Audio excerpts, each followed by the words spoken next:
The first thing you need to do is be safe. Disconnect the appliance or turn off the breaker to avoid electric shock.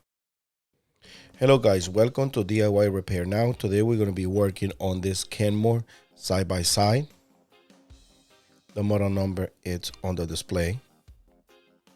And the problem that we have with this refrigerator is that it's not cooling properly. It's not cooling, it's not freezing. On the freezer side, it's basically look like the temperature has been decreasing in the last couple of days. The first thing you want to do is remove this cover and make sure there is no dust on the coils. However, most of the time that's not the issue. When there's dust there, most of the time it will be the relay on the compressor, but we don't have that case today. We're gonna go ahead and remove the screws that holds this freezer panel. Behind this freezer we have the evaporator coils. So we have 6 screws of, I believe they are 6, or is either Phillips screws. Yeah, there are Phillips screws, and we're gonna remove the Phillips screws that holds the light bulb.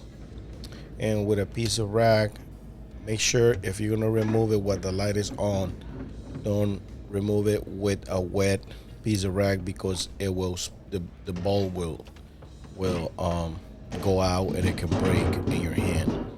Now, after you remove the bulb, my suggestion will be disconnect the refrigerator to be able to do this repair. But honestly, the way this repair is diagnostic when it's not cooling this way is basically do it while it's plugged in. Yes, you just gotta be careful because you want to make sure how is the coils behind this panel. Now, I do this repair a lot where I remove this panel, but for some reason this panel does not want to come out easy.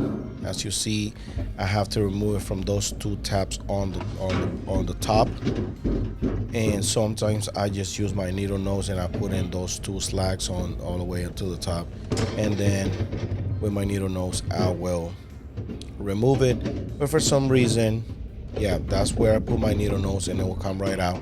So because I'm having trouble with this one, that doesn't mean you're gonna get the same situation. See, lastly, what I did is just tap in there until it come loose from the last tab. Now you just push this out, just pull it out, and then that's the way it comes out. Another thing, you see me struggling with that shelf on the top, you will want to go ahead and remove that. See, right now we can see the coils, and as you see, we only, that white line is frost. Basically the whole coil should be like that. As you see right now, we only have one line that is white, and that means it's only one line frost. That's an indication that we have a compressor that is turning off a lot because the relay is getting overheated by being by the condenser coils being dirty, or when you see that only a couple lines frost on the coils, that's an indication of or either a bad compressor or low on Freon. So my experience is telling me that this refrigerator, it's low on Freon. So refrigerators are sealed systems, so they don't bring a valve to be able to charge Freon. So this means that if this refrigerator is low on Freon, we basically gonna have to tell the customer and give him a suggestion to replace the refrigerator, because a Freon leak and this type of refrigerators are not worth it to repair due to the price of the repair.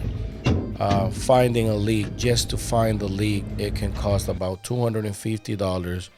Plus, if it's in one of the condenser coils or I'm sorry, if it's in the condenser coils or the evaporator coils, we have to order the part, which is another $200, $200 and some change, or 100 and some dollars, plus labor.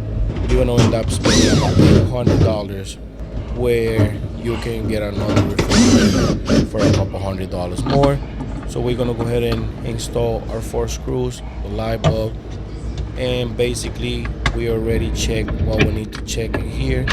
And like I said, if you only see a couple lines frost on these coils, that's a very, very good indication that you have a Freon problem, where again is considered not repairable due to the price of the repair. So if you don't know about how to check the Freon, this video ends for you right here. But if you are a technician or you know about how to deal with Freon, go ahead and go to the back, remove the panel that covers the bottom part where the compressor is and the condenser, and also the condenser fan motor. Make sure that condenser fan motor is on, because that condenser fan motor could be off and it's overheating, and it could be creating something like that. But again, my experience already telling me that it could be low in Freon. Now just look for signs of oil. When you see oil around the copper tubing or the metal tubing, that's another indication of low Freon. However, this leak could be in one of the coils, the condenser coil or evaporator coils, and that's considered not repairable again. Now over here we have a piercing valve, but I'd rather to use the one you see on this picture. I believe the part number is BBV31. You can get it on Amazon, and I'm going to go ahead and put a link of the description of this video.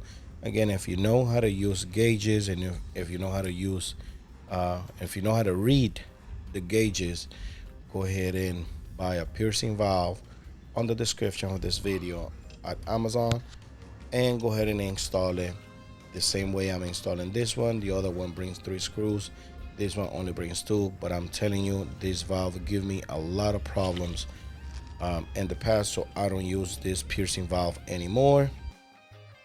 Just keep in mind, to deal with Freon, most of the time you will need a license. So basically this part of this video is for those who are in this business and have a EPA license to be able to deal with Freon.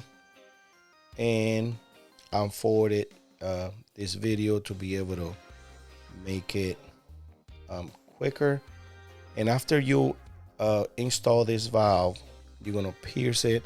If you buy this valve, it also brings a paperwork and directions to tell you how to use it, in case it's not clear on this video.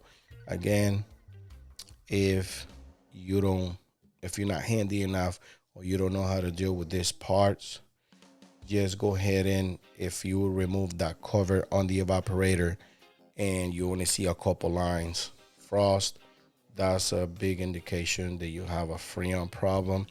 And basically it's Frigidaire. Most of the Frigidaire, I believe this Kenmore is made by Frigidaire, or I'm sorry, maybe this one is made by Whirlpool. The thing is, Kenmore is just a name. They don't have a manufacturing. Whirlpool and Frigidaire and other manufacturings do the appliances for them. The Frigidaire refrigerators has more this problem. Now, as you see right now, I'm gonna freeze this picture.